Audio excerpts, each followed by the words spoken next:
Je l'ai baisée. C'est tout. Mais elle était bonne. Elle suçait bien aussi.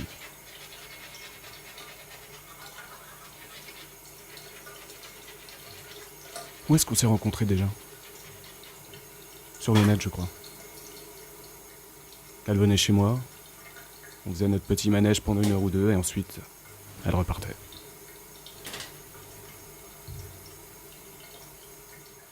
Je connais pas grand-chose d'elle. Elle m'a jamais intéressé. Des remarques, pour ce qu'on avait à faire.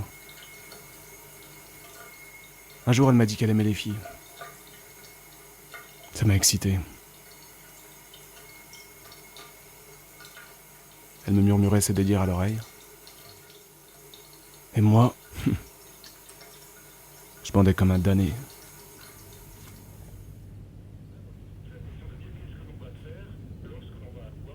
Elle vient de partir. Il y a encore son odeur qui flotte autour de nous. Son odeur de femme qui nous rend gaga depuis tant d'années. On ne sait jamais quand elle reviendra la prochaine fois. Ses réactions sont tellement imprévisibles.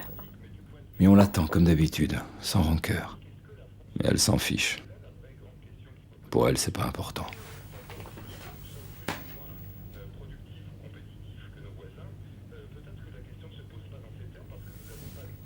Qui elle est pour nous?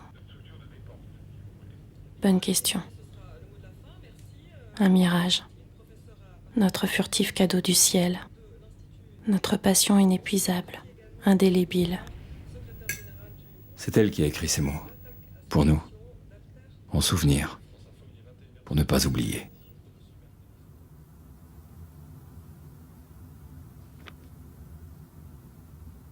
Elle ne parle que d'elle.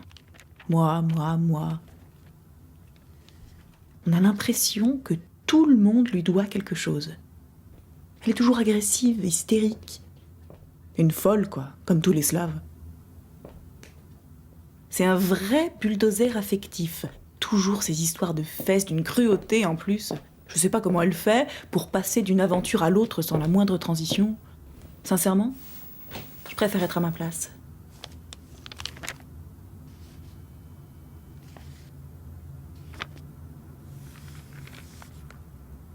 Parfois, je me demande ce qui nous unit en fin de compte. Bach, le théâtre.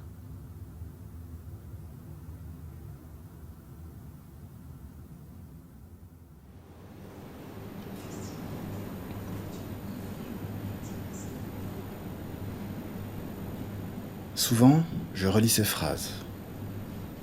Et je m'accroche à ces mots, comme un naufragé s'empare d'une bouteille déposée sur la grève, afin d'y recueillir quelques précieux messages. Son cœur en dérive et son espoir en rage exorcisent les démons qui bordent chaque soir les draps de la lucidité.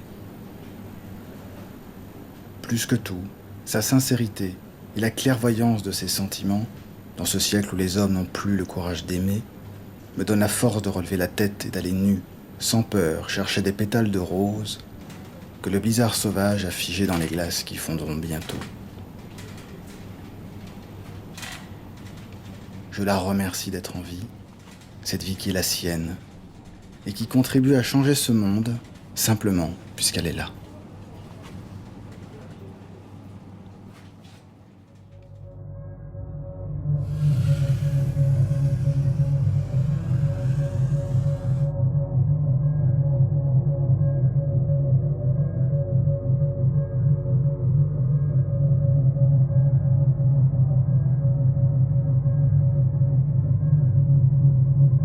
Elle est complètement gâteuse, cette pauvre fille.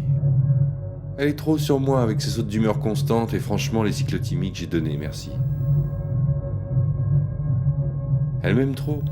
Même si parfois c'est agréable, hein, je l'avoue. Mais vous savez ce que dit Lacan. Aimer, c'est essayer de donner quelque chose que l'on n'a pas à quelqu'un qui n'en veut pas. Que dire ?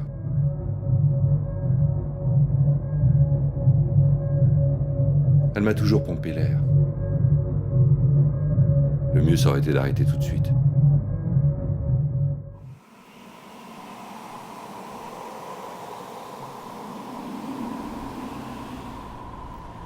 courageuse. Elle a toujours fait ce dont je pouvais que rêver. Et pourtant, sa vie, elle n'a jamais su quoi en faire. Elle est partie d'ici il y a 3 jours, comme il a toujours voulu. Elle pensait avoir tout vécu, tout compris. Mon amour. Elle m'a tout donné sans jamais rien demander. Maintenant, je suis seule, à me traîner dans mon illusion d'être. Et vous savez de quoi j'ai le plus peur? De l'oublier. Un jour, un beau matin, je me réveillerai sans penser à elle, je regarderai par la fenêtre et je ne ressentirai plus qu'un vide au fond de mes entrailles. Et là, je saurai que c'est fini pour de bon et qu'elle n'existe plus.